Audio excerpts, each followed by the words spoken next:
Welcome. The New Mexico Momcast. I'm Vanessa Bush. And I'm Becca Lesko-Toops. The New Mexico Momcast is a show from ABQ Mom for local moms as we navigate raising our kids in the land of enchantment.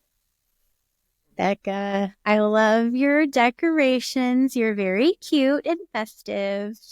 Thank you. If you get on our new YouTube broadcast on the ABQ Mom YouTube channel, you can find us and see my balloon arch background that I had for a little Valentine's get together. You and your little friends are the cutest. It's just finding joy in small things amongst like the everyday and the mundane. That's so. Yeah, I love that you're so into the holidays and the decorating. I'm gonna live vicariously through you because I'm not. Like, I'll just put up some balloons in your house and it'll be good. Hey, but yes, live vicariously. Yeah. Well, and I have a new neighbor. They seem like a lovely family, but she decorates the outside of the house for every holiday. So, oh, wow. Yeah, like her Christmas decorations came down, and after New Year's, and her Valentine's decorations went up. There's a big blow up Valentine teddy bear in the yard, and yeah, I'm like, oh, what she said. Good on her. That is a high bar. That's a lot of effort to high bar exterior. Because just getting the exterior done for Christmas is a lot, like during December. Yeah. Well, I'm just, well, what's coming next? I bet she has St. Patrick's Day, obviously. St. Patrick's Day. I guarantee it. I love it. It'll be a great year. What comes with new neighbors? So well, and I always joke that like on Valentine's Day, that like going out for Valentine's Day, like with your significant other, is for amateurs because it's always terrible. My personal opinion. It's always a huge wait. You have to get reservations if you're going to make it happen. But yeah, and it's hard because it's usually on like a Tuesday or something. I don't know what day of the week. Valentine's Day it's a Friday this year. It is a Friday. Okay, falls on the weekend. 2025's our year. I feel like a lot of the holidays this year are. I think Halloween also falls on a Friday, if I'm not mistaken. Which it's like okay, the stars are finally aligning. What a gift! And the Aztec calendar is like finally doing it right. Do you guys have other little Valentine's Day traditions at your house? Yeah, I usually try to include the kids more so and make it a fun family thing, and as you in your interview later today, we'll talk about like, you can't just, rely on Valentine's Day for your like romance once a year. And so I try to make it family oriented. We usually do some sort of like fondue and a fun dinner. Yes. I like the fondue idea. That's fun. I have had this pancake mold forever. I mean, I've had this for so long, but it's like a Valentine's Day themed one, and it says "I love you." So I make Valentine's pancakes, and I order special mom tip. I order a heart-shaped pizza from Village Pizza every year. Heart-shaped, and the kids think it's fantastic. And I get them some candy, and that does the trick. Check. Checking. I got to get their stuff for their classes. Well, and I always remember as a kid, again, same thing, I think, with my parents, but my dad always got me flowers on Valentine's Day, and that was really special and such a sweet, great precedent. So I try to make it more of. But anyhow, today's episode is very exciting. We have the Bushes. Nate and Vanessa joining us. And I love that, this is launching the week of Valentine's Day, and we're talking about romance and relationships, but really you guys take it much deeper than that. And I think it's more foundational, right? For sure. Yep. And just so everyone knows, Nate is a counselor. So he has a counseling. We didn't just invite some random guy that we like on the podcast. But yeah, so we asked my husband, and we thought we'd have a talk about relationships. And he does have a counseling degree and does a lot of marriage counseling. He's a pastor at New City Church, and so he does have some type of qualifications behind this discussion. But yeah, we do talk about maybe like some of the things, because we have been married for 22 years, and so some of the things that we have done early on that really, I think, set us up for success, because it certainly could have gone another direction, because those early years of marriage, those are hard if you're still in those, like, Yes. hard. With Yeah. little babies and no one's sleeping and you're trying to figure everything out, it's all new. Yeah. It's a lot. It's a But I lot. was thinking about it. It's got to be a double-edged sword. Being in a, I was like, oh wow, how amazing to have someone with such emotional intelligence, but then also to have someone with a counseling degree that you're getting into arguments with. It's wonderful a whole lot of the time. And Yes, some of the time it is not wonderful. a I'm little like, bit of both. stop that. Don't analyze me. I know what you're here. Uh, You guys get to listen in on our discussion. Well, hi, Nate Bush. I'm super glad you're joining me today. Thanks for being here. Well, thanks for having me. We're going to get like some uninterrupted discussion time just in front of a lot of people. Should we pretend like we do this all the time? No, because that would be really awkward. So I'm going to ask you like the question that every ABQ mom is dying to hear, and that is, when are you starting ABQ Dad? Oh, Just well, yeah. I mean, by the sound of I had a men's group at the house last night, 14 men around the fire, drinking bourbon, smoking cigars, and it was pretty clear these guys need a men's group. But we need. I think there is a need for ABQ Dad. I think it that's started true. last night. All right, we'll be Yeah. expecting some great things from you on the internet.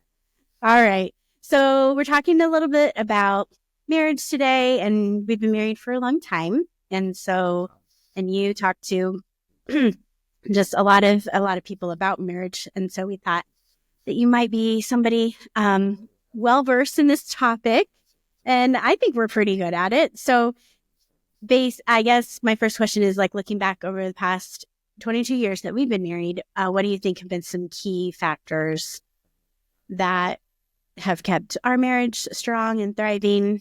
What have we done well? Don't talk about the other things yet. Okay. What have we done well? I mean, it kind of feels like you're asking me to brag on us a little bit, which I think is, it's a tough first start, because it's marriage. Yes. Yeah, I mean, marriage is hard. I mean, that's just Yeah. it's a very challenging thing. You get two people who are imperfect, and you put them together in a small space, and you try to make life work. And there's going to be a lot of conflict. And we're both of us are pretty ambitious people that have desires for our lives, and are deeply, full of deep meaning, and that introduces a lot of conflict into a home. So I think that a secret is just acknowledging we're not shocked when we have friction. I don't think that that's we expect that to happen, but I think we have always had a deep desire to reconcile, and to reconcile quickly. And so I think that's it's to have good fights in that way. I mean, I think that we don't avoid having arguments, but we always land on forgiveness. We always land on trying to understand each other, and we don't always have to agree to move forward. And I think that's a key thing. That's good. Yeah. I don't know. I mean, do you disagree? Fight with me. No, I agree. I think we're good forgivers, both of us. We're decent. We're decent at that. I think too, we've it hasn't been perfect, right? Like, there's been things over the years, but we either are dealing with or have dealt with our stuff. Like, we each have come into the marriage with baggage and things from our families that we grew up in, and we've dealt with it to make things healthier along the way. Would you agree? Yeah, I mean, I think that we weren't afraid to see a therapist. That's true, right? And so it's important, I think, to both do. Not everybody has access to this, but we've been blessed to have very gifted psychologists, therapists that we've been able to lean into over time when things have gotten really hard. Not necessarily with us, just with life. Like Right. I don't think we've had to we've really ever gone because we were in a couples issue, but we've gone because as a couple we were facing issues in life that were challenging, and we wanted to make sure that we were working on those things and not letting life happen to us. I think there's a bias there to like not just not let life happen to us, but to say we call around our staff team, we talk about saying the final 10%, which is that most people are comfortable saying the 90% and they withhold the final 10%. But I think we're a final 10% couple. There's not a whole lot there in the hiding places, the dark places. And that even means if we need to, when we're going through a hard time with work or with life and, or there's, prior to my open heart surgery last year, talking to Dr. West and making sure we're tuned up and ready to go and to face the challenge of the day. I think that willingness to go there, if you will, to say the hard thing and to have the hard conversation, we've always been willing to do that. But I think, communication is a key factor in that. And it's not easy to go there, and it's not easy to have those tough conversations. And that's a muscle that we've built over time.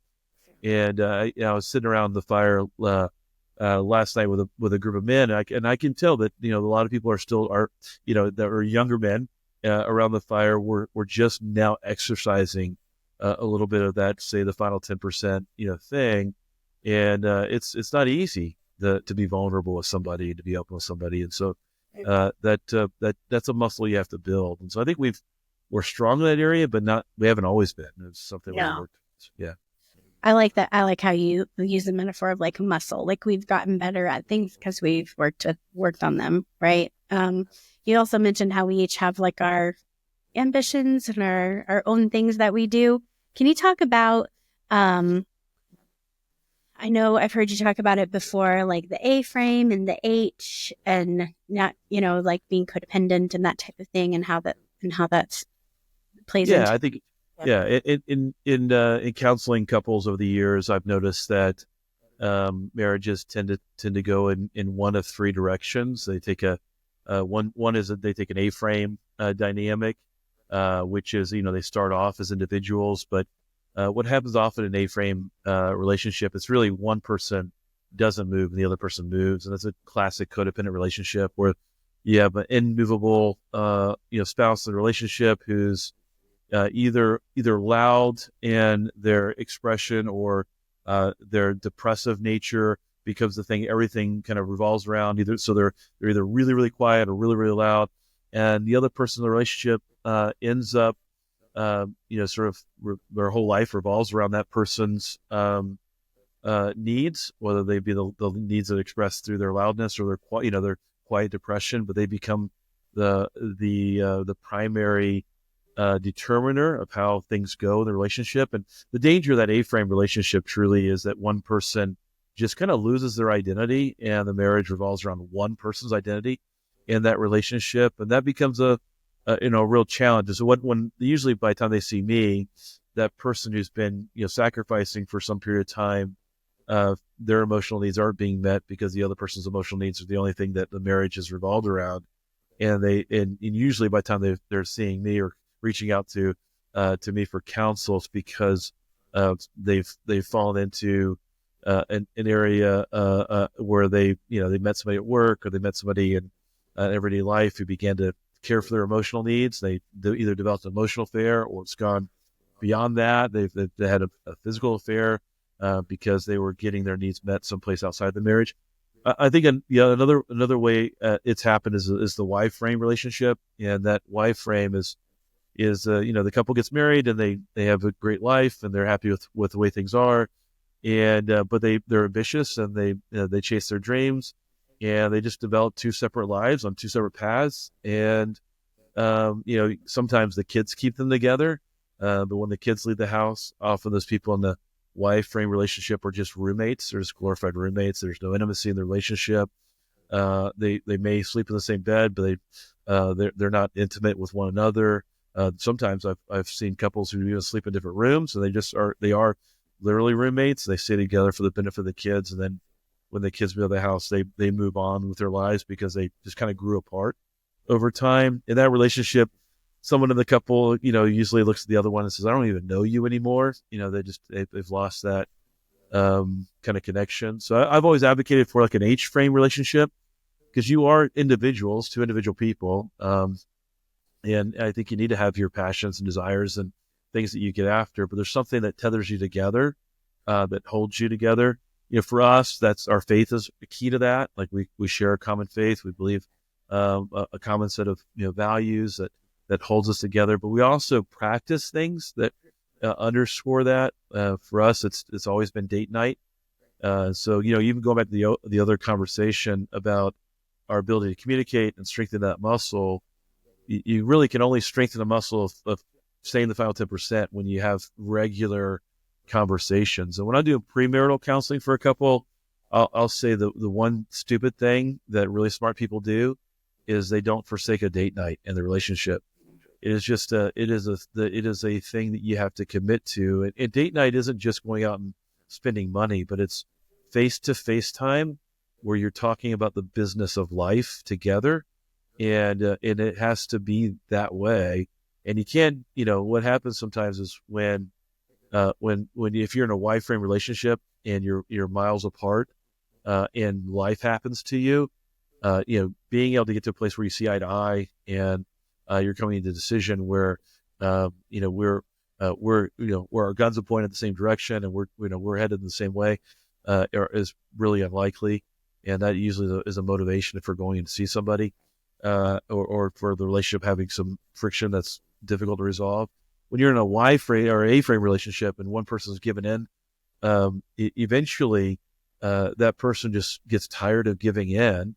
And when life happens, it feels like they put all their chips in one, it's just like they've had the scorecard they've been keeping for a long time, and then they just blow up in the relationship. And there's just not this ongoing communication where both people are maintaining the direction together. So I like that H-frame relationship because it's got that little bar in between that holds you together. Lots of things in that bar, like, shared values, for us, a shared faith. And, but also we share that really strategically over a regular date night that we never forsake. And so, when we were younger and we didn't have as much money, it was, difficult sometimes to keep that date night just because we had to be creative and what that meant for us because it's expensive.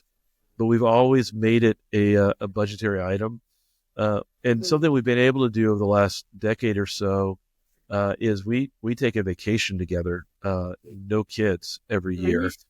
Yeah, and that's a value, because we need 3 to 5 days together, where we're not with the kids and we're away someplace. And that may sound extravagant. It may seem out of reach for some people, and I understand that. But we also say no to a lot of things in our life, so we can say yes to that, and because it's a value. And you can't say yes to both a family vacation and a vacation, the two of us, unless you're saying no to other things in life. And that value keeps, has kept our marriage strong, I think, over this period of time. It's been a lot of driving old cars so we could do stuff, right? Yeah. Yeah. Yeah.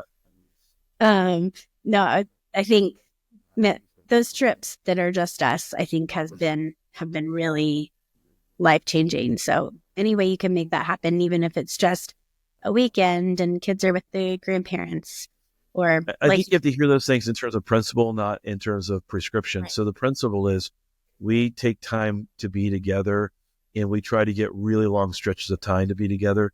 It can sound way out of touch to some people to go, yeah, good for you. You can take a week away together. It is good for us, and it is something we value and we put time away for. But I recognize that everybody's life situation is different. But you got to take the principle, and the principle is you take as much time as you can get with your spouse, because the best gift you can give to your children is a healthy marriage, and investing in one another is investing in your children.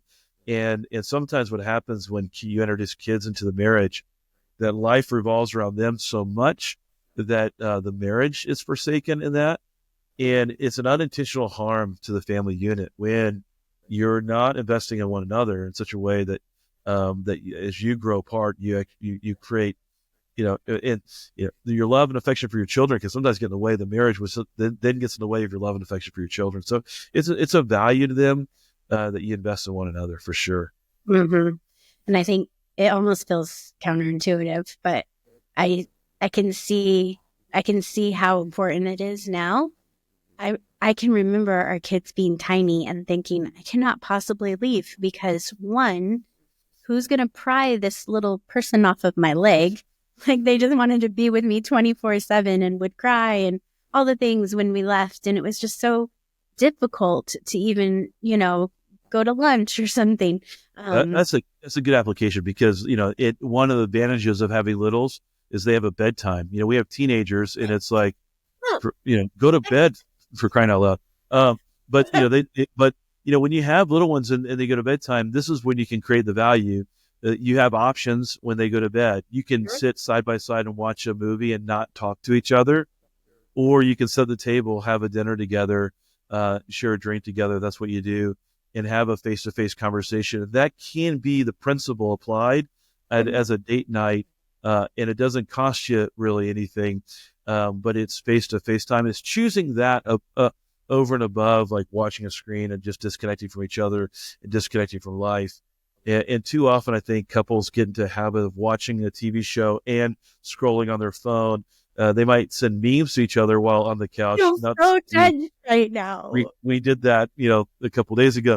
Just memed each other while watching a show at the same time. But that's not the same as like having a relationship with somebody. I mean, to really know what's going on inside of them, to know about the day, to talk about the future. And I do think date night has to include future conversation. How are we spending our money, and how are we going to parent this kid, and what are we going to do about the ticket that our kid just got driving? How are we going to handle that?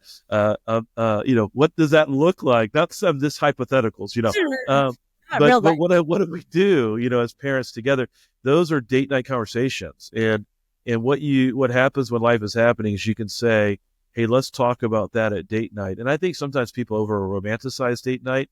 The romance comes, but it comes out of the intimacy, and the intimacy happens when you talk about real life stuff face to face. I think that's the one stupid thing we've done that has really been the key to having a healthy, vibrant communication within the context of our marriage. Yep.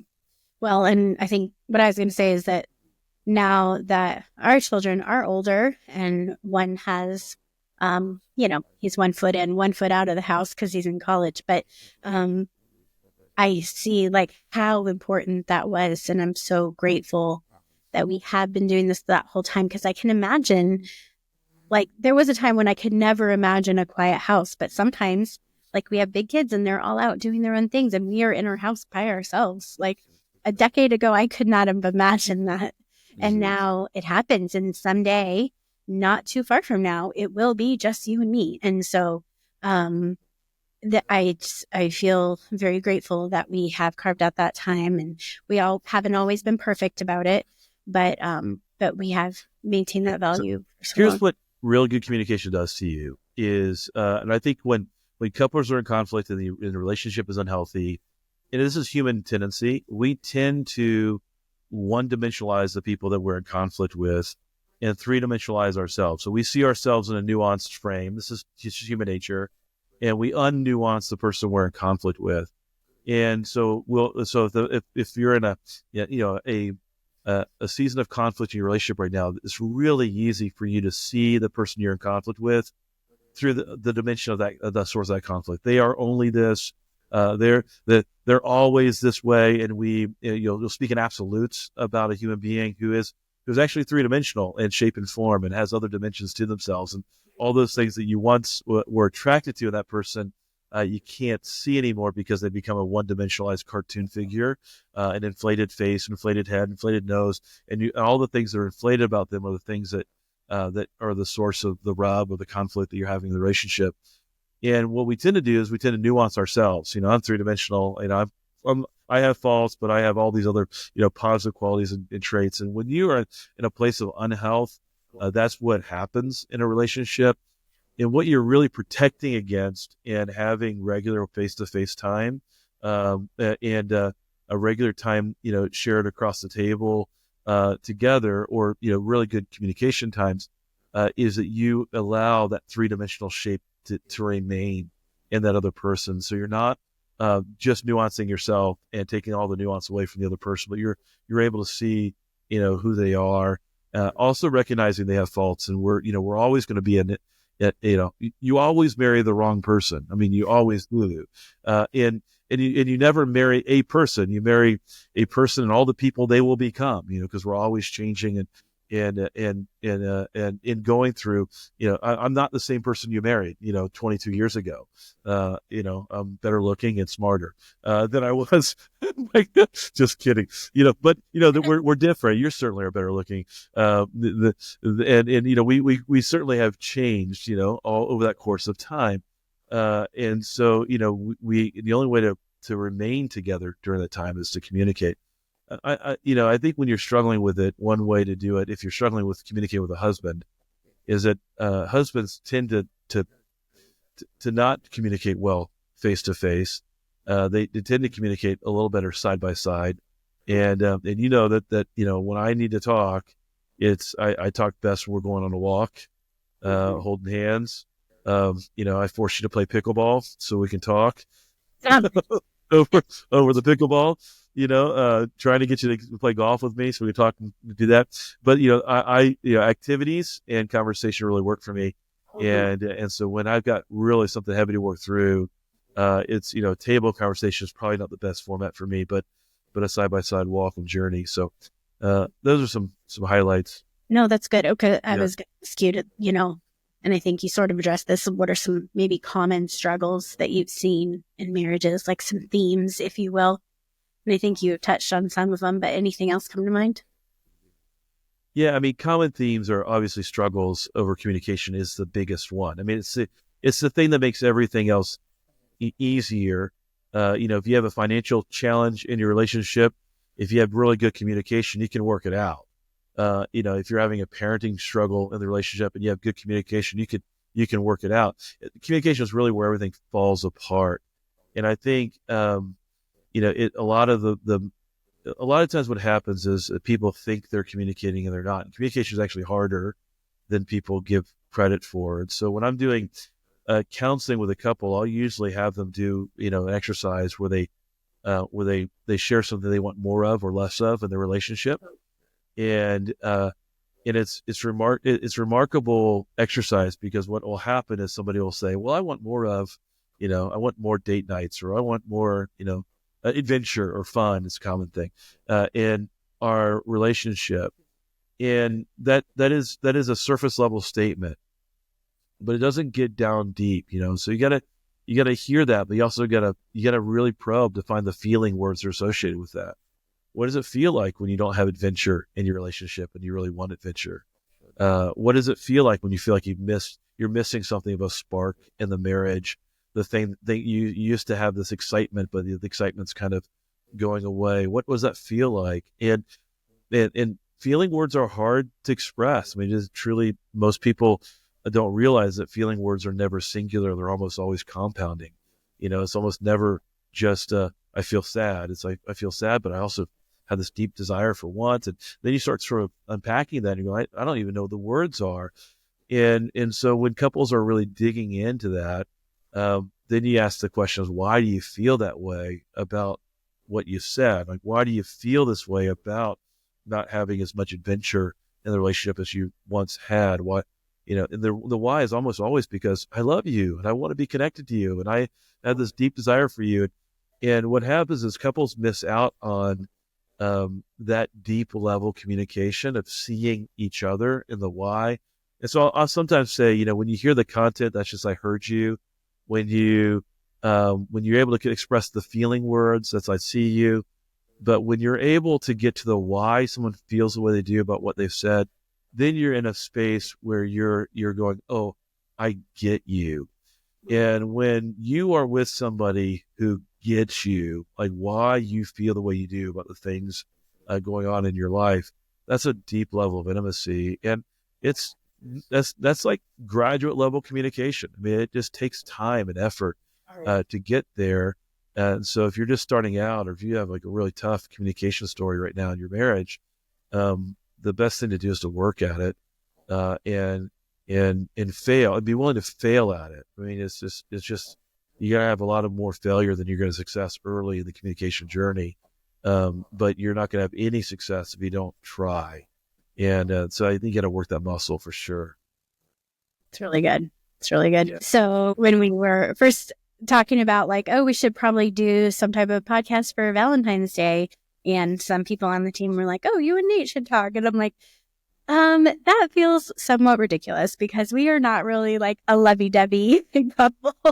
And I don't know, like Valentine's Day feels pretty low on our priority list or like favorite holidays. We're Gen Xers. Don't tell us what to do. I don't, Hallmark doesn't get to tell us when we love one another. Yeah, I get. Yeah, I think that's more our personality. It's not that we're not lovey-dovey. Yeah. So, what's your question? I'm sorry. Yeah. Now I lost my thought completely. Well, I guess what I was going to say to like, it's those, I think we've talked a lot about, and I've heard you talk before about like expectations. And I think sometimes people might go into a marriage expecting like to feel that romance and those feelings like forever. Right. And I do still love you 22 years later. But it's also different, right? It's like that grand, those grand gestures and that lovey-dovey Valentine's Day stuff feels less important, I guess. And,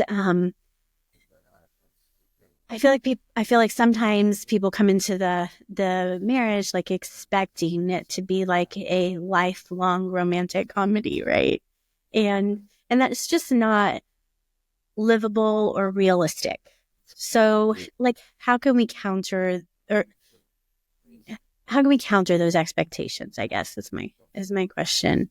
Or my mind goes two different places, right? So you're talking about satisfaction, like there's if you're talking about satisfaction, we'll start there. Do you are you satisfied with the state of your marriage? Are you satisfied with how romantic your marriage is, or the sparks that you feel, or the whatever? I don't know. Sparks. I made it that. Yeah, I do. I don't know. I mean, Arthur C. Brooks would be a good help here. And Arthur C. Brooks talks about happiness. He has an equation for satisfaction, and it's your what happens a lot of times is people when they're feeling dissatisfied is that their wants exceed their haves, and so. You're never going to be satisfied in anything in life when your wants exceed your haves. You're always going to be at a deficit. And so Arthur C. Brooks, says he's an author about, he writes about happiness, writes for the Atlantic. You can go look up his articles. You can, you can look up your haves divided by your wants. And he talks a lot about this. What's that? He wrote a book with Oprah, right?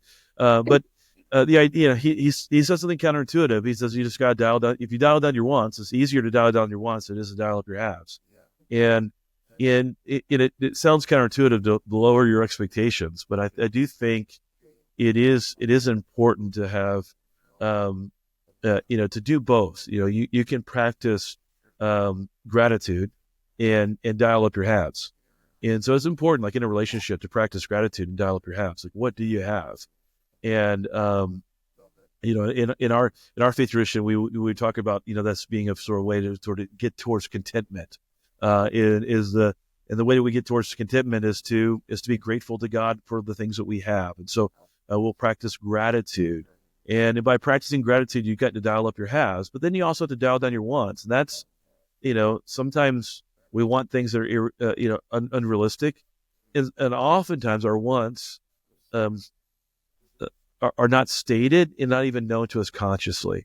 So we go into, let's say Valentine's Day with I want, this, whatever. I don't know what it is that you want, but rose petals and, champagne and, so many sparks flying. You're setting the world on fire. I don't know what it is that you want, but sometimes our wants are just way out of bounds. And if you combine that to what we talked about earlier, and poor communication, then you have a recipe for disaster. Because if you have these wants dialed up and your spouse is completely clueless and has no hope of meeting those expectations, and then your haves, by not practicing gratitude, are just you're not aware of what they are, then you've got a recipe for like a lot of discontentment. So I think that, you can do a lot in, and just dialing down the wants, and acknowledging I want some things that are unrealistic, dialing up the haves by practicing gratitude, and then talking about that with your spouse. But I also think if you're leveraging Valentine's Day to be the thing that brings a spark to your marriage, you've already failed. I mean, that's a day a year isn't going to do that. You've got to really be investing in the relationship over time, and it's not a one and done. To bring a spark back. It's a regular investment. But if it's a good jump start, be romantic. Be like, why not? Why not? I would say, if you want to want more and you want to want more together as a couple, then decide on that.